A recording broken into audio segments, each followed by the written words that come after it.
அன்றைக்கு பார்த்த பாரம்பரிய அரிசிக்கும் இன்றைக்கு பார்க்கக்கூடிய பாரம்பரிய அரிசிக்கு உள்ள வித்தியாசம் என்னன்னா, அன்றைக்கு எல்லாமே கருப்பும் சிகப்புவா இருந்தது, இன்னைக்கு பார்க்க போறதெல்லாம் வெள்ளையா இருக்க போகுது.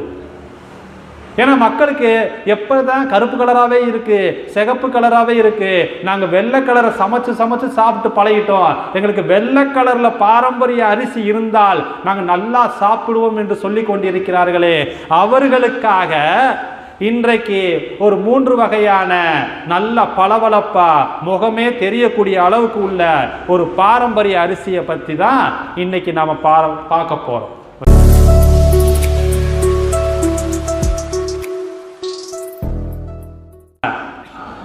தூயமல்லி கேள்விப்பட்டிருக்கீங்களா?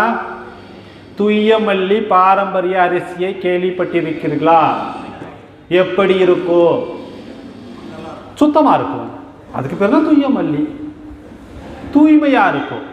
அதாவது பாரம்பரியமான நெல் ரகங்கள்ல ஒரு விசித்திரமான நெல் ரகம் எது என்று கேட்டால் அது தூயமல்லி நெல் ரகத்தை தான் சாரும். பொதுவாக ஒரு அரிசியை எடுத்து அப்படி அது கையில் எடுத்து பார்த்த உடனே அந்த அரிசியை பார்த்த உடனே நமக்கு சாப்பிட தூண்டணும். உண்மையா இல்லையா? சாப்பிட தூண்டுனா அது நல்ல அரிசி. ஆனால் இன்றைக்கு நம்மளுடைய மக்கள், நம்ம வீட்டில் இருக்கக்கூடிய இல்லத்தரசிகள் எப்படி எதிர்பார்க்குறாங்க அரிசினா, எப்படி கண்ணாடியில் தன் முகத்தை பார்த்தால் பளிச்சென்று தெரிகிறதோ அதே மாதிரி கையில் அந்த அரிசியை எடுத்தா அதில் இருக்கக்கூடிய அந்த வெள்ளைங்கிற அந்த அரிசி பார்த்தாலே என் முகம் பளிச்சாக தெரிய வேண்டும் என்று நினைக்கிறார்கள். அதற்கு ஈடு கொடுக்கக்கூடிய ஒரு அரிசி எது? இந்த தூயமல்லி. சரி, இந்த அரிசி கேட்குறாங்களேன்னு சொல்லி போட்டு கஷ்டப்பட்டு இந்த நல்ல சுத்தமா வெள்ளைன்னு இருக்கக்கூடிய ஒரு அரிசியை வாங்கிட்டு வந்து வீட்டில் போய் கொடுத்தா அடுத்த அம்மனி சொல்லும், இந்த வெள்ளையா இருந்தா மட்டும் போதாது, அந்த அரிசி மிக சன்ன ரகமா இருக்கணும், நீங்க மோட்டா ரகத்தை கொடுத்தீங்கன்னா அதை நாங்கள் வேக வைக்க தெரியாதும்பாங்க. சரின்னு சொல்லிட்டு அவங்க ஆசைப்பட்டாங்களே சொல்லி போட்டு வெள்ளை அரிசியாகவும் இருக்கணும், சன்ன ரகமாகவும் இருக்கணும்னு சொல்லி போட்டு ஒரு அரிசியை வாங்கி வீட்டில் கொடுத்தா அடுத்த ஒரு கேள்வி கேட்பாங்க, சன்ன ரகமா இருந்தா மட்டும் பார்த்தாது, அது உலையில போட்ட உடனே சீக்கிரம் வெந்துடணும். எப்படி சீக்கிரம் வேகணும்? எங்களுக்கு சீரியல் பார்த்து கொண்டு இருக்கக்கூடிய அந்த நேரத்தில் ஆஃப்டர் தி பிரேக்குங்கிற போடுறதே சிறிய நேரம் தான், அந்த நேரத்துக்குள்ள நாங்கள் சமைக்கணும், அந்த அளவுக்குள்ள வேகணும், அந்த மாதிரி ஒரு அரிசி எடுத்துட்டு வாம்பா. சரின்னு சொல்லிட்டு கஷ்டப்பட்டு போய் வெள்ளை ரகமாகவும் சன்ன ரகமாகவும் உலையில போட்டா சீக்கிரம் வேகக்கூடிய ஒரு அரிசியாக எடுத்து வந்து கையில கொடுத்தா அடுத்து ஒரு கேள்வி கேட்பாங்க, இந்த நான் சமைச்சு முடிச்சு இந்த சாதத்தை பார்த்தா மல்லிகைப்பூ மாதிரி பொலன்னு இருக்கணும், அப்படிப்பட்ட ஒரு அரிசி ரகத்தை வாங்கிட்டு வாங்கும் சொல்லுவாங்களா இல்லையா?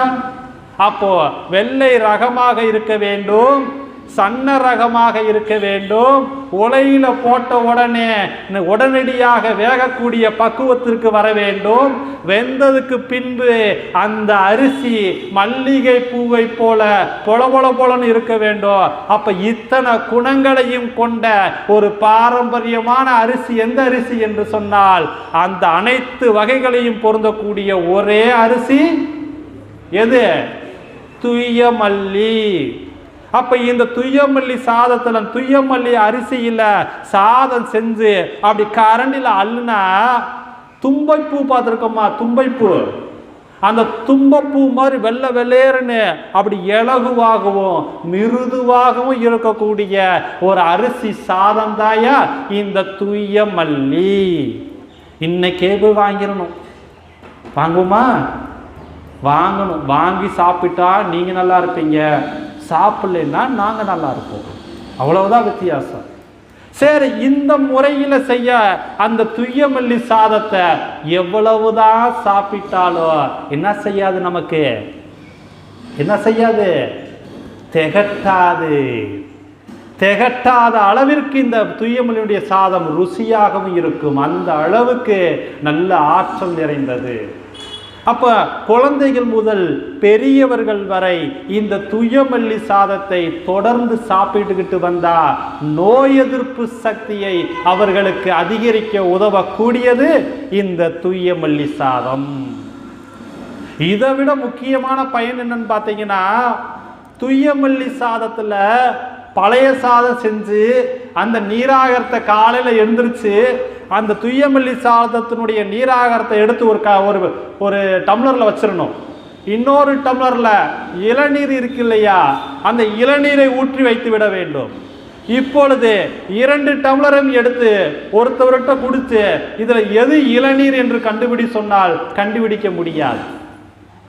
எது இளநீர் என்று சொன்னால் கண்டுபிடிக்க முடியாது. காரணம் என்ன?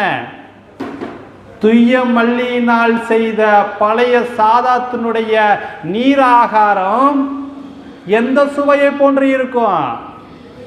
இளநீர் சுவையை போன்று இருக்கக்கூடிய ஒரு சாத அரிசி தானையா தூயமல்லி சாதம்.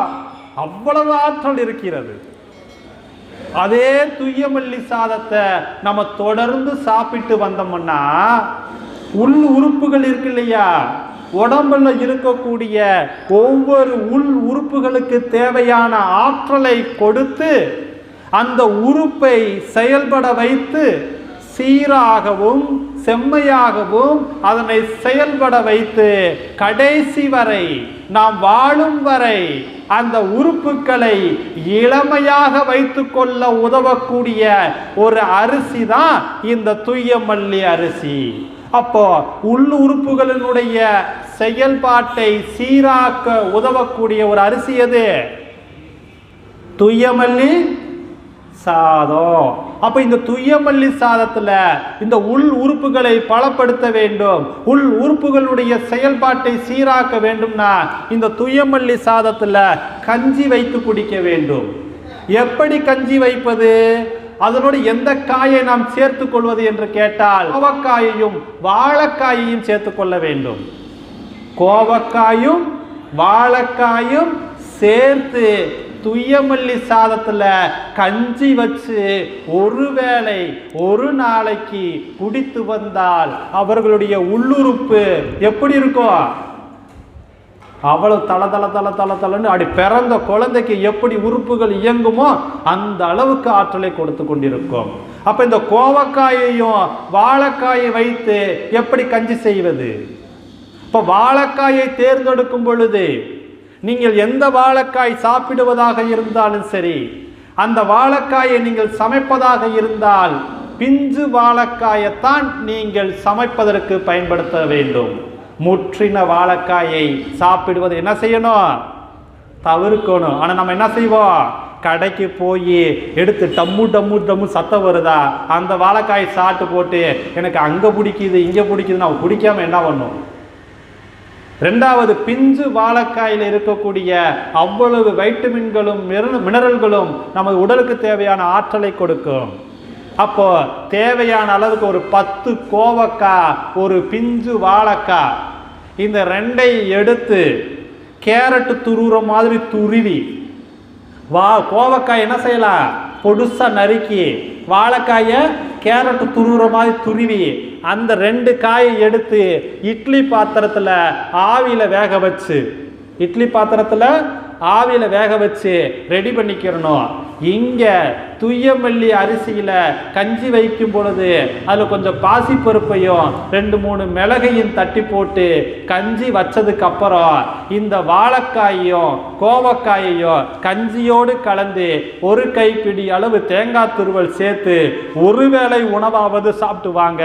உங்கள் உள் உறுப்புகள் சீராகவும் செம்மையாகவும் விளங்கும். முடியுமா? செஞ்சு பாருங்க. அடுத்து, இந்த தூயமல்லியினுடைய சிறப்பம்சம் என்னன்னா, மனம் சார்ந்த பிரச்சனைகளை குணப்படுத்தக்கூடியது. அப்ப மனிதனை இயக்கி கொண்டிருக்கிற அந்த தசவாய்க்களை சமநிலைப்படுத்தக்கூடியது, தூக்கமின்மை சார்ந்த குறைபாட்டை போக்கக்கூடியது. அப்போ உடலினுடைய வளர்ச்சிக்கும் மனதினுடைய செயல்பாட்டிற்கும் உறுதுணையாக இருக்கக்கூடிய ஒரு அரிசி எது என்று கேட்டால் அது தூயமல்லி அரிசி தான். அப்போ இரவு வேளை உணவாக யார் யாருக்கு முறையான தூக்கம் இல்லையோ, தூங்கும் பொழுது மனம் அலைவாய்ந்து கொண்டிருக்கிறதோ, தூங்கும் பொழுது ரோட்ல போற சவுண்டெல்லாம் கேட்குது, எனக்கு நாய் குறைக்கிறது, நடக்கிறது, ஓடுறது எல்லாமே என் காதில் கேட்டுக்கிட்டே இருக்கு, அதையும் மீறி நான் தூங்குனா யாராவது வீட்டுக்குள்ள வந்து கதவை திறந்தாலே எனக்கு தூக்கமின்மை குறைபாடு மீண்டும் முழிப்பு வந்துச்சுன்னா திரும்பி தூங்குவதற்கு கஷ்டப்படக்கூடியவர்கள் யாராக இருந்தாலும் சரி, அவர்கள் இரவு வேளை உணவாக, இரவு வேளை கஞ்சியாக இந்த துய்யமல்லி அரிசியில சாதம் செய்ய வேண்டும். அந்த துய்யமல்லி சாதத்தோடு புடலங்காயையும் கோவக்காயும் சேர்க்க வேண்டும். அப்போ ஒரு 100 கிராம் புடலங்காய், ஒரு 10 கோவக்காய், ஒரு கையளவு தேங்காய் துருவல். அப்போ புடலங்காயையும் கோவக்காயையும் தேவையான அளவுக்கு நறுக்கி இட்லி பாத்திரத்தில் ஆவியில வேக வச்சு இங்க கஞ்சி செஞ்சு அந்த கஞ்சியில புடலங்காயையும் கோவக்காயும் போட்டு கிளறி இரவு வேளை உணவாக சாப்பிடலாம். சரி, என்னால் அப்படியே கடிச்சு சாப்பிட முடியல நீங்க விருப்பப்பட்டீங்கன்னா அந்த புடலங்காயையும் கோவக்காயையும் நீர் ஆவியில வேக வச்சு மிக்சியில போட்டு அரைச்சு ஜூஸாக்கி எடுத்துக்கொண்டு அந்த ஜூஸை கஞ்சி செஞ்சதுக்கு அப்புறம் அதுல மிக்ஸ் பண்ணி கொஞ்சம் உப்பு போட்டு இரவு வேளை உணவாக நீங்கள் சாப்பிட்டு கொண்டு வந்தால் தூக்கமின்மை குறைபாட்டில் இருந்து விடுபடலாம். உடலினுடைய வளர்ச்சிக்கு உறுதுணையாகவும் மனம் சார்ந்த பிரச்சனைக்கு ஒரு தீர்வாகவும் அமையக்கூடியது இந்த துய்யமல்லி சாதம்.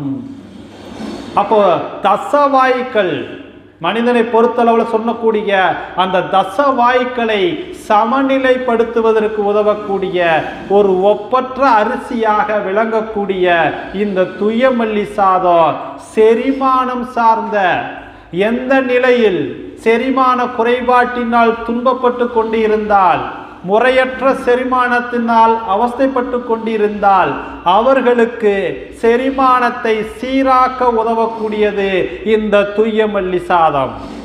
அப்போ வயிறு சார்ந்த குறைபாடினால் துன்பப்பட்டு கொண்டிருப்பவர்கள் மதிய வேளையில கஞ்சியாகவோ அல்லது சாதமாகவோ சாப்பிடும் பொழுது அதனோடு வெள்ளை பூசணிக்காயையும் ஒரு கைப்பிடி அளவு தேங்காய் துருவலையும் சேர்த்து இந்த துய்யமல்லி சாதத்தை தொடர்ந்து சாப்பிட்டுக்கிட்டு வந்தாங்கன்னா செரிமானம் சார்ந்த குறைபாடுகள் அனைத்தும் தீரும்.